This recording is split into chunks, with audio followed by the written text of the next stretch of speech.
Shabbat Shalom. Welcome back to Take Time for Torah. I'm so glad you've joined us this week for Parshat Hukkat. Parshat Hukkat begins with a very curious story of the red heifer. The red heifer, the Parah Adumah, was supposedly born without any blemishes and was used as part of the sacrificial cycle to push away, to serve as a purification agent for people who had come into contact with the dead. Now it's curious, this ritual was only used 3 or 4 times in all of Jewish history, but yet it occupies a very important piece of our holiday cycle. It's one of those chapters that we read in leading up to Passover, and it's also a curious cycle that the rabbis continue to use this to look at to say, okay, this is a law without rational reason. This was just a command from God. There's no explanation. And what do we need a purification from defilement for? We have those means through other ways.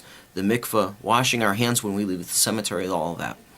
So the rabbis latch on to this idea, and they have another understanding of what the red heifer is for.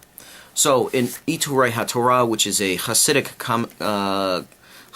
and 19th century compilation of commentaries, I found one particular passage that I liked very much from the Hosea of Lublin.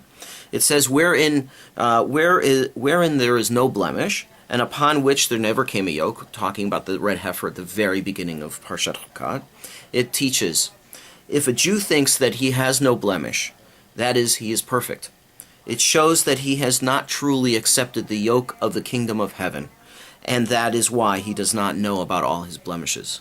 In a sense, this passage is teaching us that we may think we are perfect, but in reality we may not be aware of our imperfections. And this is a midah of a characteristic of humility. What is humility? Well, the easiest example for me to think about is a boardwalk bench. You know, we see people sitting on the benches all of the time when we walk on the boardwalk, and we can tell a lot by a person or by what they're feeling or how they're feeling by the way in which they sit on the bench. If you've noticed, there are many people who sit on the bench, but they sit all the way to one side or another, in a sense leaving room for someone else. And then there are others who sit in the middle of the bench, in a sense not leaving room for anyone else. That is a sense of understanding humility. We should not have to sit all the way to the other side and even be pushed off the bench, but instead we have a place on that bench. But at the same time, we should not prevent others from sitting down next to us either. Humility is a sense of understanding who we are and aware of our strengths as well as aware of our weaknesses, and exploiting and using both to enhance our lives. The D'var Torah was very aware of the idea that by understanding our blemishes, by understanding our imperfections, we accept upon ourselves the yoke of heaven and we serve God with a truer heart and a purer heart. In a sense, today, that's what we are also all about. All of us have so many expertise in so many different ways, and what we need to remember and not lose sight of is that we may have an expertise in one field, but someone else has an expertise in another field.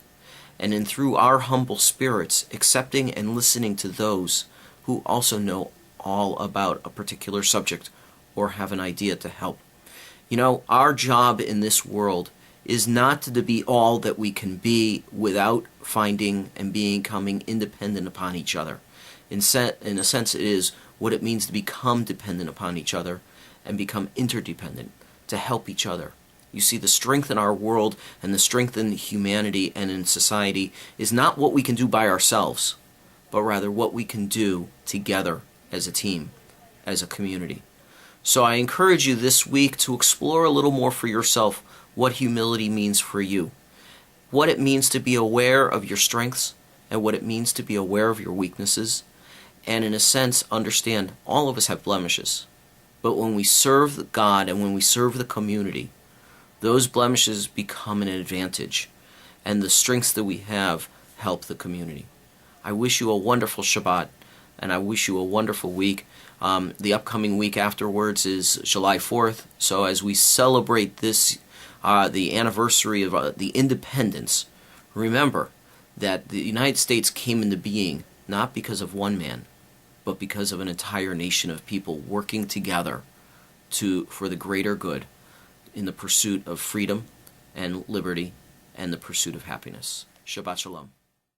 Shabbat Shalom.